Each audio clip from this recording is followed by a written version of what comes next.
Guys, we are back. I'm your host, Angelo Cardio, here on Blog Talk with our special segment, Blog Talk Hollywood. We're still in 11th edition of Filipino Hollywood panel, organized and produced by Film Creative. Now, our next guest, he's really good in lumpia. I don't know if you guys heard about lumpia. It's very delicious. So check it out. He's in the sequel. Well, currently the artistic director of Room to Improve, an Asian American improve troop serving the Los Angeles community and beyond.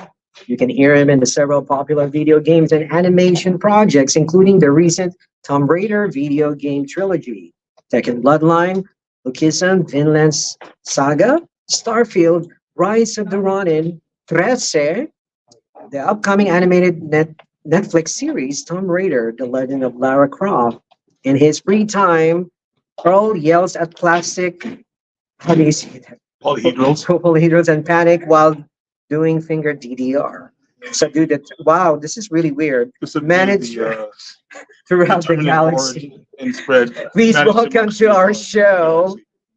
I call him Mr. Olympia, Earl Baylon. Hey. How are you? Good. How are you? Good to talk to you, MJ. Yeah, I really admire your role in Lumpia. Oh, thank you so much. It's that was a project 10 years in the making, so it was really good to see it on the screen after all the time. But yeah, thank you. Yeah, how was it like working with Danny Trejo? I actually did not get to work with Danny on set, so like all my shooting days were all the ones he was not there, unfortunately. But a lot of the cast he did get to, so they say he was great.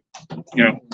I mean, how did you get the role? Did you audition for it? Were you just handpicked by the director or producer? So initially, I came on board the project as a writer. So I was there breaking story with Patricio. We were at the stage where we had like index cards on the wall, working out beats. And then I worked on punching up the script. So I would like rewrite scenes and stuff. And they didn't have anybody for that particular character at the time. So, and we're getting close to production. So he was like, he surprised me one day and was like, hey, you want the role of, back then the role was called Beyonder and not G-Dog. And I was like, yeah, I'm down. So it was kind of surprised, and I didn't expect it when I signed on the project, but yeah. Well, yeah, I remember you as a character in Lumpia, and now being part of this pop culture Tomb Raider, how did you get in here in this character? I mean, how did you prepare for the voiceover? For Tomb Raider, well, Tomb Raider was a little bit of a different animal because we did performance capture, which means I wore the whole suit with the balls, like you see if you ever see like the behind the scenes of like the Marvel stuff or like Rise of the Planet of the Apes. So it's very much like theater in that respect, and it's getting into character was pretty much like what getting into like most characters is kind of find like a nugget of truth that you can relate to with the character and let everything spring from that. So that was kind of my process back then when I worked on that project, and it still remains to be the same, today. So. Well, thank you for that. Now, share us the most memorable or your favorite voiceover character of all time. Of all time, in your own experience. Of all time, I still.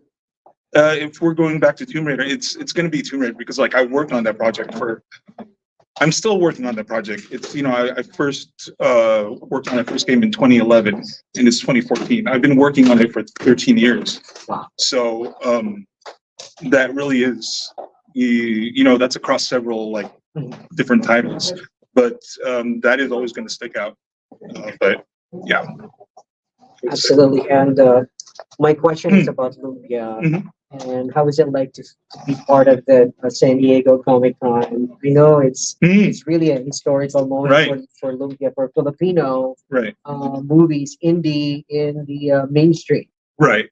That was pretty mind blowing to get that kind of response, and obviously it was kind of a perfect storm in terms of the slot that we got in because they were still coming back from the pandemic. Maybe it might have been a little easier for us, or and a lot of we made the right connections and hence to impress people at SDCC. Thank you guys. But it was really eye-opening, and it was really I'm very grateful to see the response that we got and that we continue to get. We've since special edition back in, what was that, 2022 or 2021, we've been back every year, either screening the movie or selling merch and selling our comics on the floor, and they've always treated us well. And now there's like a lot of other companies that are on the floor now. Diwata, Puento, Absolutely. yeah, Dasig. Everybody's coming in, and it's really great to see that. Hopefully, that we created some headway for people. Absolutely, that's well said. Now, one last word to our audience. Want to get into the voiceover acting. Yeah. Tell us. If you can imagine yourself doing anything else, do that. Just kidding. No, but serious. I say that because it's hard work, and I get it. I get asked all the time, like, how do I get into voiceover? Because everybody has, or even just acting in general, because everybody has this preconceived notion that you just start and all of a sudden you're working. And that's not the case. There's a lot of training involved on both sides of the camera, whether or not you're on a mic or you're, in front of the lens. And it is something that you have to be devoted to. Sure, there are like examples where people, shoot out of stardom out of nowhere, land some big role when they have like no history or experience really. But like for the grand majority of us, it's a long grind.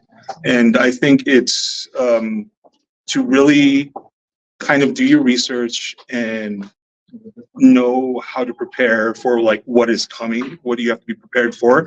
That's a great place to start. Awesome. That's very inspiring word from Earl Baylon.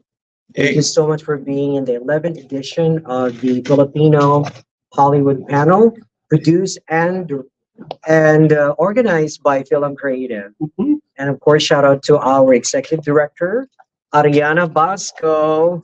I think she's next, she's here.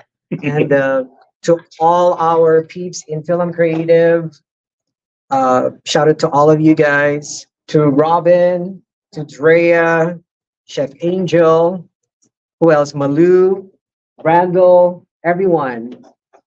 And of course, Edwin A. Santos, the founder of Filipino Hollywood Panel. Well, that's about it, you guys. A special edition of Blog Talk with MJ Ricardio with Blog Talk Hollywood segment. Until next time, I'm your host, MJ Ricardio. You're watching Blog Talk. Bye, guys. Hello, welcome. Really checking here or